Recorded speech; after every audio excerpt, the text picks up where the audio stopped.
Elara lived in a small village nestled beside a winding river, her days filled with the quiet rhythm of the seasons.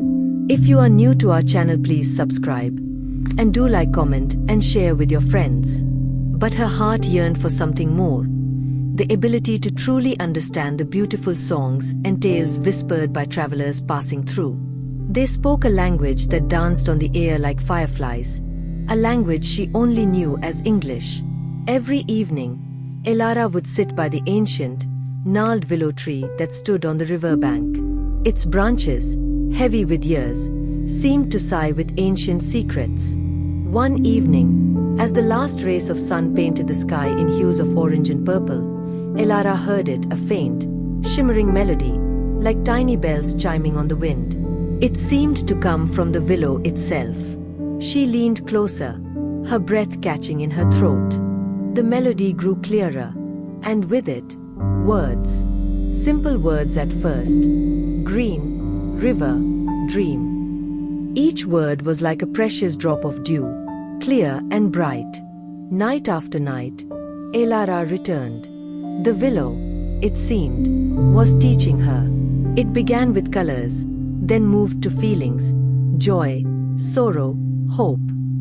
Sometimes, it told short, simple stories, like a gentle breeze rustling through leaves. The bird sang. The sun rose. The child laughed. Elara didn't have a book or a teacher. Her classroom was the riverbank, and her teacher, the whispering willow.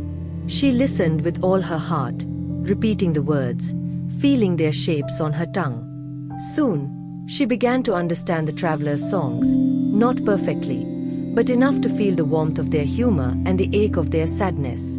One day, a young musician, weary from his journey, stopped by the willow tree. He pulled out his lute, but his fingers hesitated. "I've lost my favorite melody," he sighed in English, "the one that tells of friendship and kindness." Elara's eyes lit up. She recognized the words. Without thinking, she began to hum, picking up where his last notes had faded, adding words the willow had taught her. A hand offered, a smile shared, a heart opened. The musician's face transformed. "You know it," he exclaimed, his eyes wide with surprise. "But how?" Elara smiled, gesturing to the ancient tree. "The willow," she said in clear, if slightly accented, English, "it taught me to listen." From that day on, Elara became the village storyteller, not just in her own language, but in English too. She still sat by the willow, remembering its gentle lessons. And she knew, deep in her heart, that stories were not just words, they were melodies, whispers, and dreams that could connect anyone, anywhere.